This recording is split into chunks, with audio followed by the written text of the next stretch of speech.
지금 경주 기온은 영상 3도입니다. 지금은 비구름이 끼어 있고 비가 살짝 왔었는데 지금은 소강 상태입니다.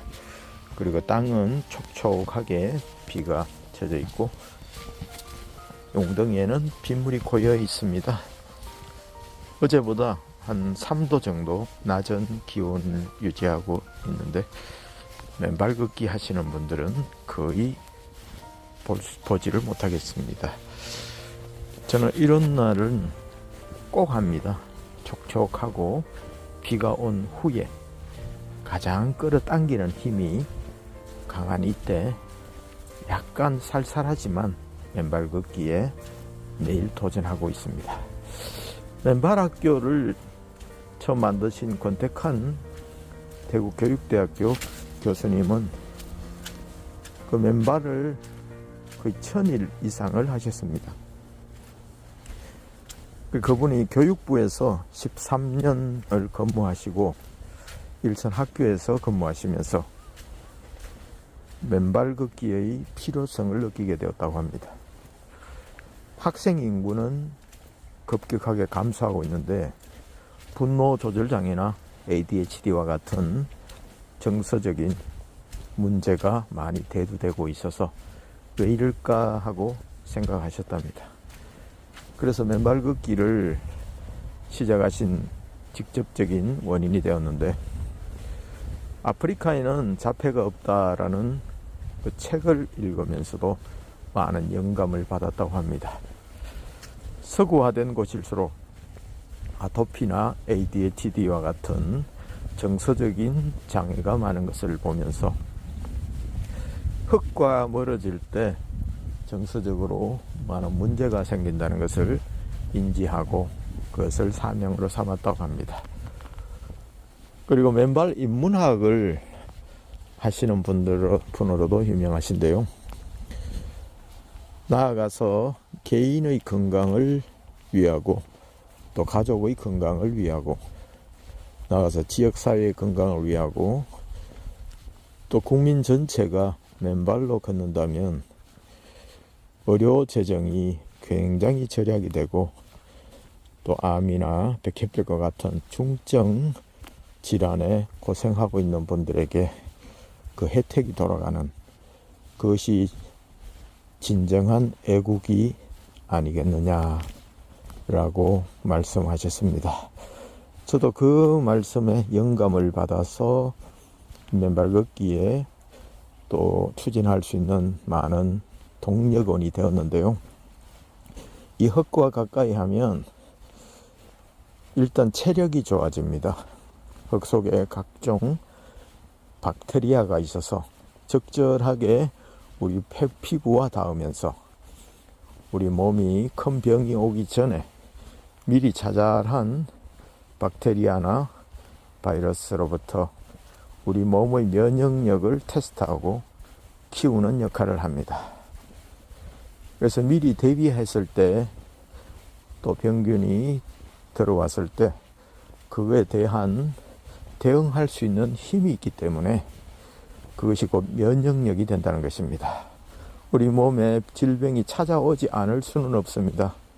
60조 개나 되는 세포에 얼마든지 문제가 생길 수 있고 호흡이든 음식이든 스트레스든 다양하게 우리 몸에 질병이 찾아올 수가 있는데 거기에 면역력이 약하면 그 질병을 이기지 못하고 또 넘어지고 면역력이 질병보다 더 강하게 예비되어 있으면 그 질병이 있지만 건강하게 살아갈 수 있는 것과 마찬가지입니다. 그래서 체력을 키우는데 맨발 걷기가 참 좋습니다.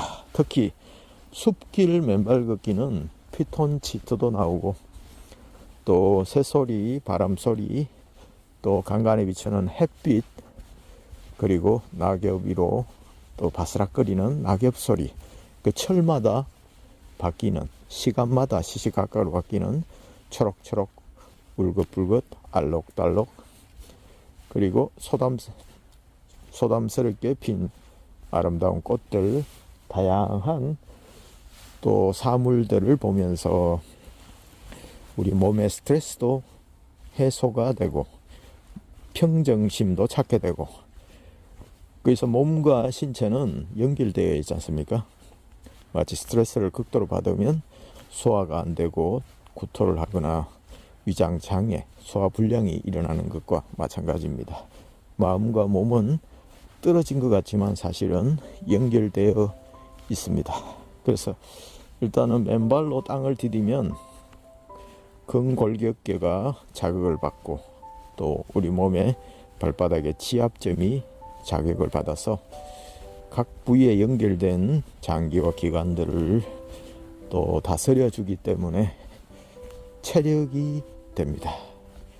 그리고 심력이 보강이 됩니다. 작은 스트레스나 또 작은 염려나 생각들이 우리 머리에 딱 들어왔을 때 사실은 큰 문제 때문에 그런 것이 아니라 작은 오해, 작은 미움, 이런 것들이 우리 몸에, 우리 마음에 탁 자리 잡게 되면 그때부터 문제가 생기기 시작됩니다. 상처가 나는 것이 누구에게 타격을 당해서 상처가 나는 것이 아니라, 타격을 주는 것보다 타격을 받는 내 몸이 더 약하기 때문에 상처가 나거든요. 옛날에 고릴라 글라스라고, 스마트폰의 글라스는 굉장히 단단하고 스크래치가 잘 나지 않습니다. 다른 글라스에 비해서. 그만큼 떨어뜨렸을 때나 또 부딪혔을 때 보존하는 기능을 가지고 있거든요. 그렇지만 약한 글라스는 살짝만 부딪혀도 와장창 쨍그랑하고 부서집니다.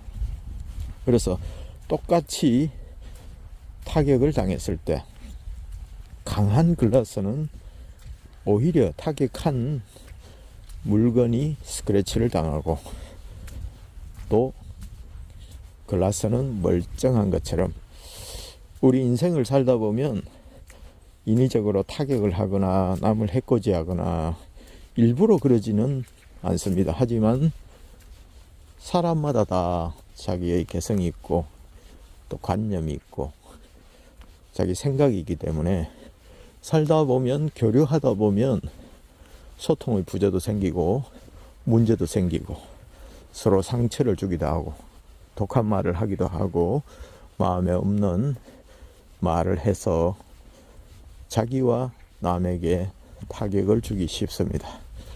그때 인생에게 어려움이 생길 수밖에 없는데, 그 어려움을 이겨내는 힘, 그것이 바로 심력입니다. 마음의 힘.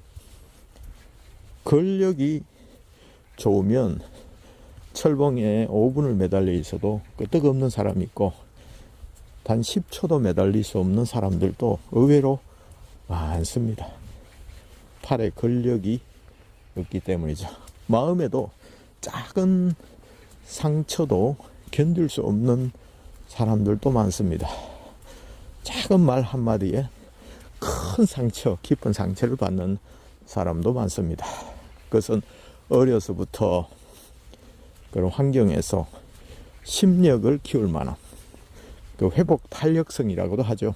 다른 의미로 어떤 것을 받았을 때 스펀지와 같이 충격 완화시켜서 흡수하는, 그리고 자연스럽게 토스하는, 스트레스를 날려버리는 그런 심력, 마음의 힘이 없을 때 사람들이 어려워하고 힘들어합니다. 고립되기 마련입니다. 그리고 세 번째로는 뇌력입니다. 권태강 교수님 말씀으로는 이 맨발 걷기를 하면 뇌가 좋아집니다. 왜냐하면 이 발은 인체의 축소판이기 때문에 뇌와 연결된 발의 반사구가 발에 빼곡히 존재하고 있습니다. 그래서 뇌를 직접 만질 수 없지만 뇌의 반사구가 발바닥에 있기 때문에 이렇게 맨발로 걷는 동안에 뇌가 건강해지고 젊어지고 기억력이 좋아지고 또 총명해지고 또 치매가 예방되는 효과도 충분히 볼 수가 있습니다. 뭐든지 서지 않으면 퇴화합니다.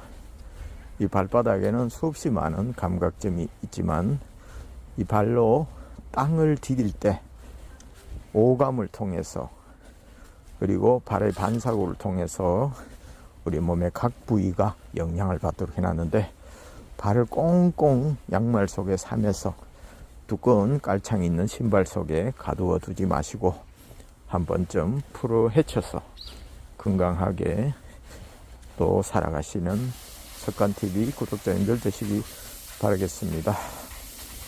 총칼을 들고 싸우는 것도 애국입니다. 하지만 나 자신이 건강해지고 가족이 건강해지고 또 국가 재정을, 의료 재정을 줄일 수 있다면 많은 사람들에게 혜택을 돌아가게 하는, 중환병에 걸린 분들에게 의료 재정이 돌아가게 하는 것도 또한 애국이라고 생각합니다.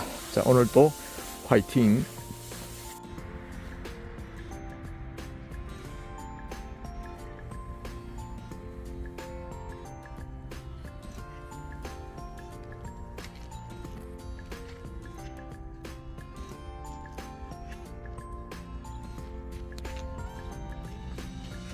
벌써 청매실이 우미 돋고 있습니다.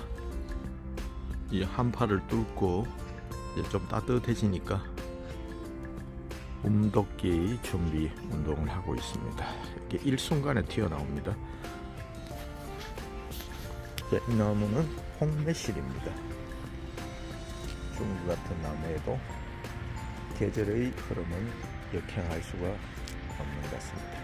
홍매실은 빨갛게 5m 올라오고 있습니다.